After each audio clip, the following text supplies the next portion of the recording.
I've just come back from a tour in France. I've been down to see a friend of mine because I heard a clue of a Samson. When I was young, in 1952, when I was 12, my dad bought a Samson for £52 and I helped him get it back on the road. So it was the first ever car that I actually worked on. But as it turns out, my dad was a racing mechanic before the war, and he used to race with a chap called George Newman, who won quite a lot of races at Brooklands in Samsons.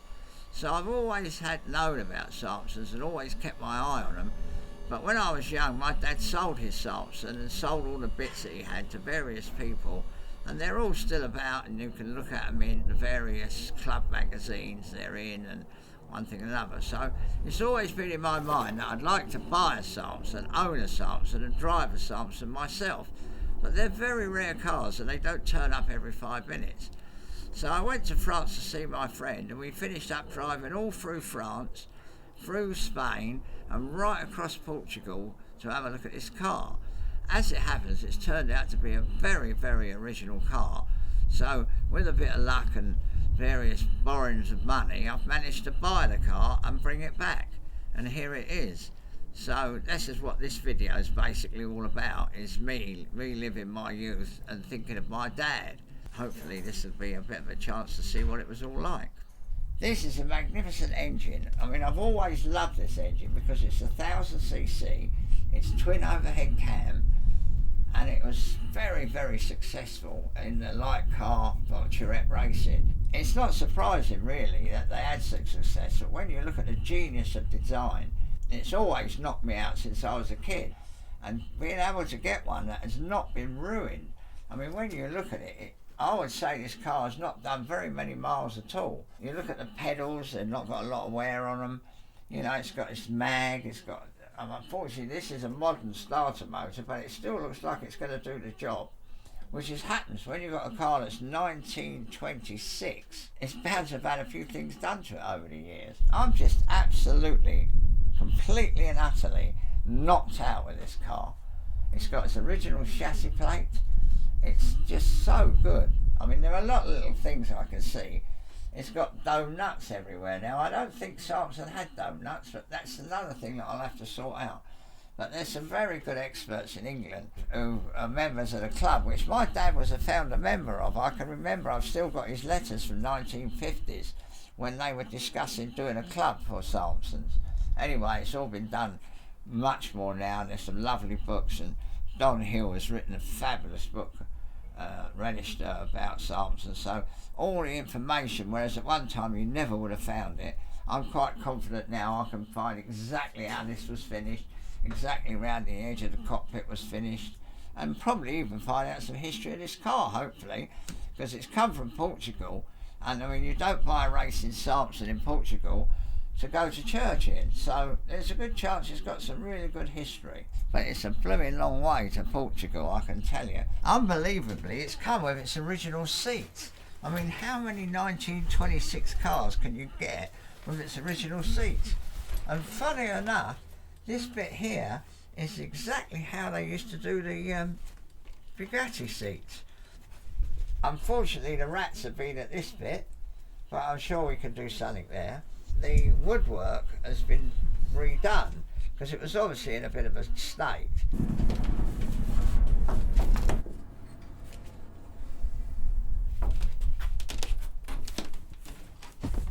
Unfortunately, this is the only way I could think of being able to get the car out of the van without having the proper ramps, because we never had ramps. We managed to get it in Portugal by using another breakdown vehicle. But anyway, I'm quite confident this is going to work, and the most importantly, we're not going to damage the vehicle, which is what it's all about. Right, now back. That's it, perfect.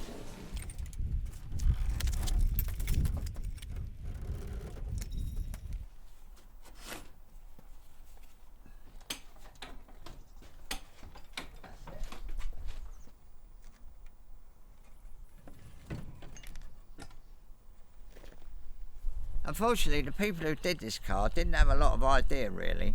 How about the self-tapping screws look with Phillips heads? But above all, they saved the original chassis plate, which, let's face it, that could have easily have got lost. So I'm absolutely knocked out with that. That all looks just so undisturbed, but it's undoubtedly had some work done on it. I would have said in the 50s, because there's a lot of bits that are chromium plated that would never have been chromium plated. So it's had some work. This is a Solex barrel throttle carburettor. This has not got a butterfly in there, it's got a barrel. But when you open the throttle, see, that's ticking over, and that's the adjustment for the tick over that rests on the barrel. But when you go flat out, there's just a hole. There's no butterfly or anything. So although it's a minuscule carburettor, if you take into account that it hasn't got a butterfly, it's probably a lot bigger than what you would imagine. But look, it works beautifully.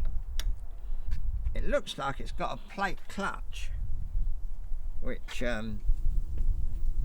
is a good thing, because they very often had a cone clutch. But you see, bits of chrome, look, now they wouldn't have had that, so that must have had some work done on the car.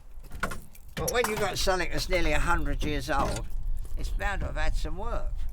Fortunately, we were given all the original stuff that came from the car. So we've got all this stuff in the back here, and we've got all this stuff here, which is all the original woodwork. So there's no doubt in my mind that we might be able to recover some of that and use it. Because it wouldn't be nice to say, well, it's had to have the woodwork done, but a lot of it is still original as a, you know, a nice thing. It's like the steering wheel. The steering wheel, my dad's car had a steering wheel like that, but on my dad's one it said Rene Thomas. Now, I don't think this is a Rene Thomas wheel, but we'll see when we clean it up. But again, the rim's not beautiful, but I've repaired a load of Bugatti rims. But if you look at it, it's spring steel. It's two pieces of metal. And of course it gives it that nice spring.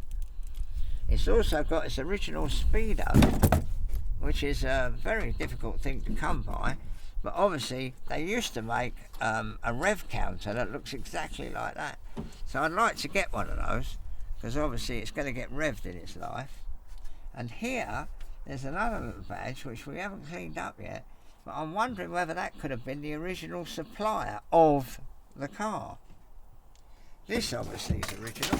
This is an original floorboard, so we know how the floor was finished. The firm we deal with, Aluminium Supplies, managed to find this stuff for me for another car that I did. But this is a slight mystery to me. God knows what went in there. Was it the number plate?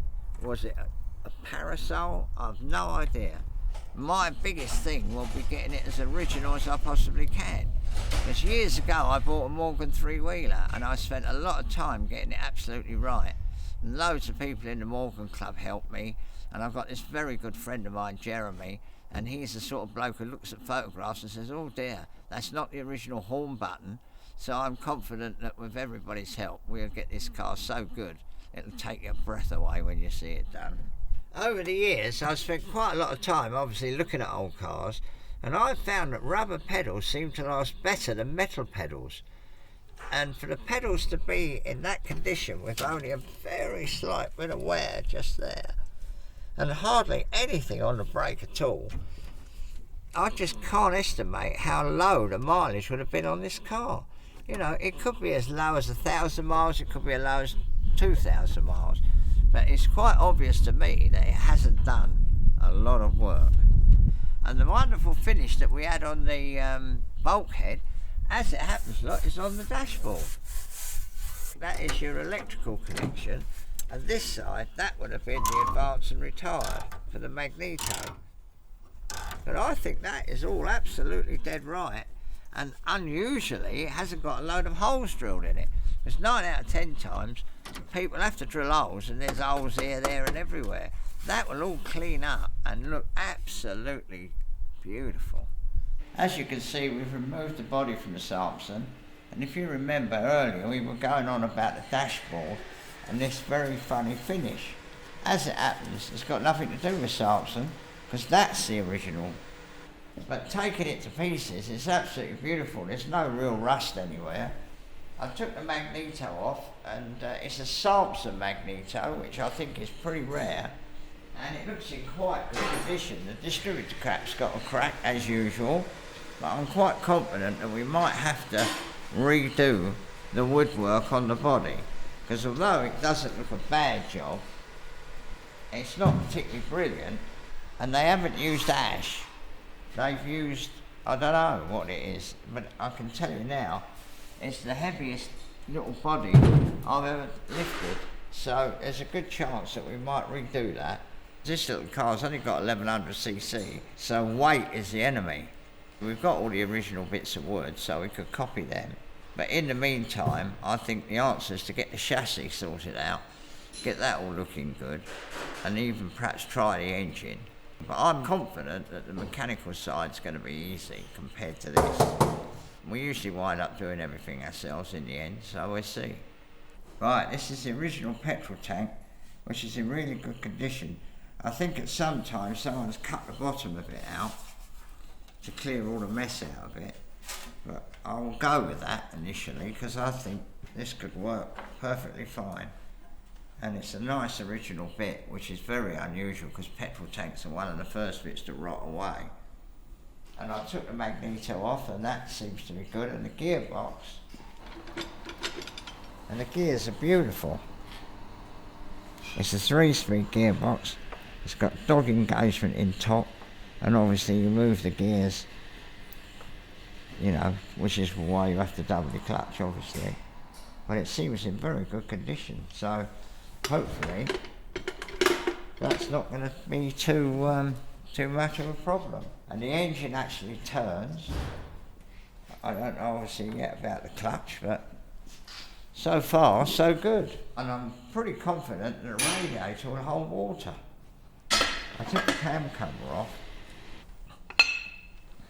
but the cams are absolutely beautiful. You know, very often you get condensation inside an engine, and these would all be rusty, but they're absolutely lovely.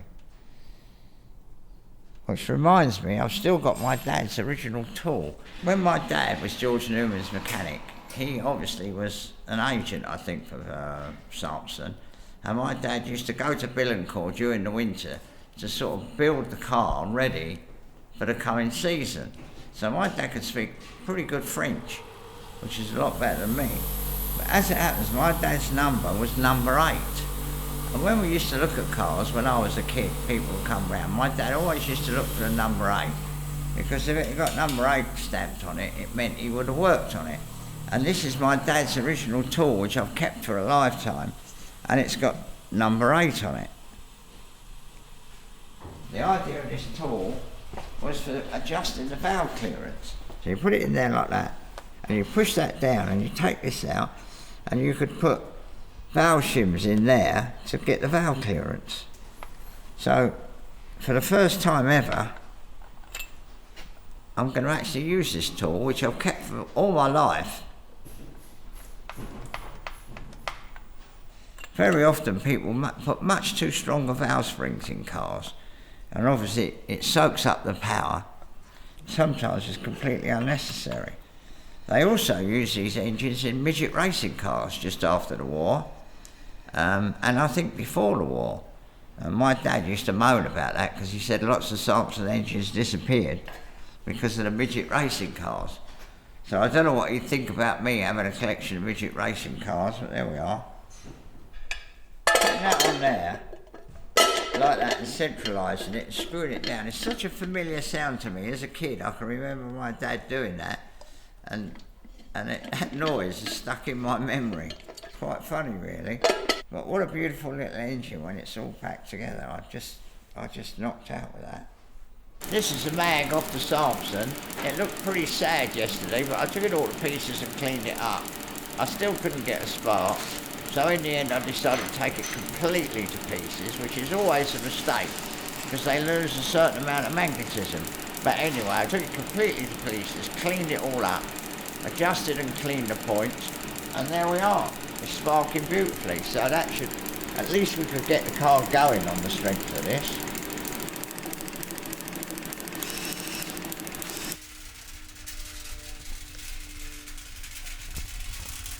Right, this is a sump off the Sampson, and I've cleaned it all out and I've redone these bolts and got that all to fit nicely. And I've rubbed it on the surface table to get it flat, which is a good thing with any alley casting. And also I've machined it very slightly just here, because when you put the nuts on, you can't get a socket on it. But it'd be quite nice to start it up. Do our best to clean it out, start it up and just see what we got really. And who knows, it may run sweetly, in which case we'll just change the oil a couple of times and leave it running for a bit until we get time to do the job properly.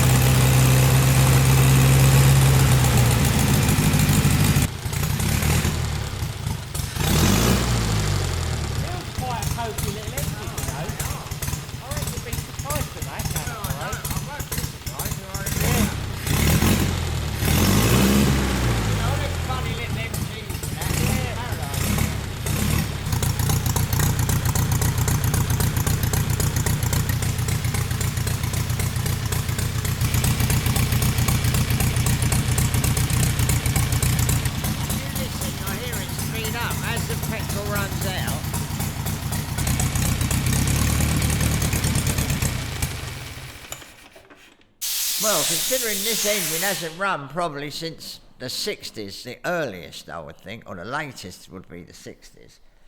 What I've done is I took the mag to pieces, cleaned it all up, got the points working nicely, took the sump off, cleaned the sump out, cleaned the inside of the engine out as best I could, blew all the rubbish out the top there, filled it up with new oil, used the old original plug leads, filled it up with water on these old hoses that are all cracked and everything, and none of them are leaking.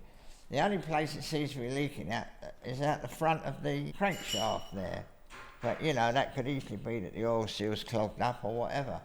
It sounds really good mechanically. There's no rattles. It's lovely. It doesn't smoke that much. How good it would be, obviously, once it's been running for a long time, we don't know. But it's certainly a very good start. What we need to do now, we need to make an exhaust so that we don't have to put up with that terrible old din and we'll be able to hear how good the engine really is. But at the moment, it sounds bloody marvellous. I want to hear it run again. I'm knocked out with it. Having had that little run, I'll drain the oil and put some new oil in it, just in case there's any bits in there, and it'll give me a chance to look at the filter. So I'm going to do that right now.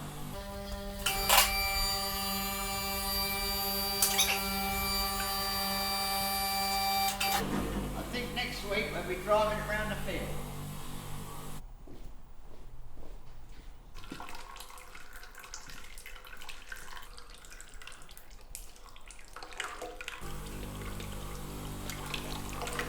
See what I mean?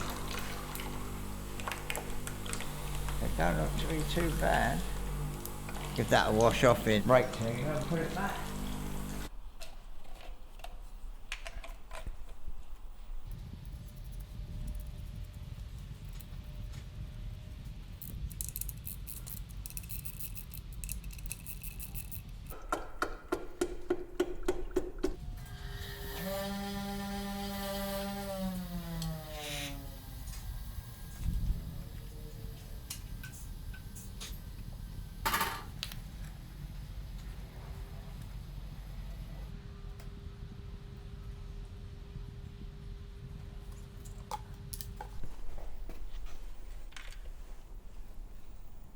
Oh yeah, look, it's about there. That'll do. These are the brackets which hold the steering column, the petrol tank and the dashboard all in position.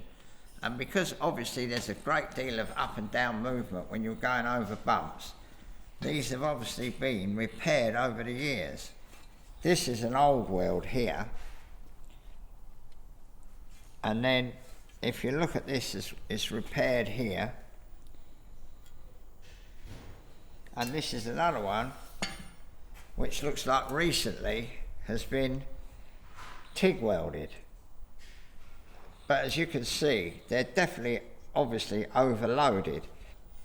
I've ordered a length of 3/4 steel angle iron, and I've fabricated this bit the same as that. But the bottom half of this, which I think is original, is made of steel anyway, and I've just carried it on basically. And I think, to be honest, that'd be perfectly good enough and will stand up to virtually anything, whereas they were definitely overloaded. So I've drilled it and fitted all the fittings that will be on it when the car is a runner, and they all seem to have worked quite well. This is the original dashboard, and you can see there was a clock here. The speedo went there, and that doesn't look original to me. So what was there? Probably an oil pressure gauge. Perhaps when I learn a bit more about Sampsons, I'll find out what they did as far as an oil pressure gauge was concerned. We certainly won't make a new panel. This panel here had a Jusilia light and switch on here, which are virtually impossible to get because they're made of monkey metal and they just disappear. The French Sampson Club or Amilcar Club have made a casting like the original. With any luck, we might be able to make something up there that looks just right, but using what's available really. So all in all, I'm still very pleased with this little car.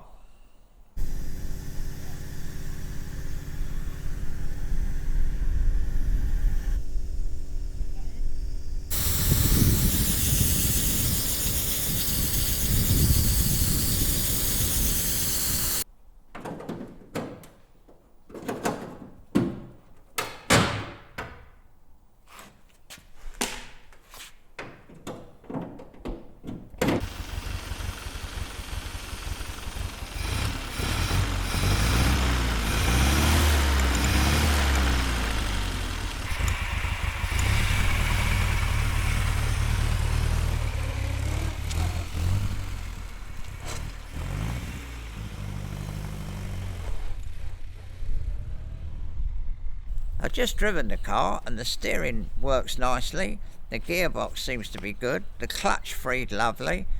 The only thing is at the moment it's got no brakes because we need to get the brakes relined. But other than that, I think the suspension, the engine, everything seems good enough for a start. The next thing is to concentrate on the body really. But I don't intend to restore it any better than this. I think there's no point when we've been lucky enough to get such a lovely original car that really doesn't need any attention other than a bit of a clean and a service. But having driven it down the old road, it's a bit bumpy, but touching the throttle it feels very lively, but because it would do, because it hasn't got any body at the moment. Early on in the video I mentioned that my dad's car had a Rene Thomas steering wheel, and I doubted whether this was one, although it was very similar. Anyway, with the sharp eye of our cameraman, he noticed there was a bit of writing, and cleaning it up with wet and dry, we've managed to find the picture of Rene Thomas, whatever it says there in French, and Rene Thomas signature. So it's another bonus. We've managed to make up a very simple exhaust system, as you can see, which has quietened the engine a whole lot, so we can really heal it now, whether it's got any mechanical problems. But at the moment it seems very good. It doesn't seem to breathe very much. It's a little bit rich, but I'm sure we can do that at some stage. So all in all, an absolute result as far as I'm concerned. So off to Beaulieu this Friday. I'm going to take the car to Beaulieu simply because all the Sampson people, or a lot of people, will be there with a lot of knowledge. So there's a lot of things I'm probably going to be able to find out, including perhaps getting a proper spanner to undo the rear hubs. I'm going to look for a clock for the dashboard, and obviously a Jusilia switch panel, which I think I stand no chance of finding. But anyway, you never know your luck. So far I've been very lucky. Let's hope we're lucky in the future.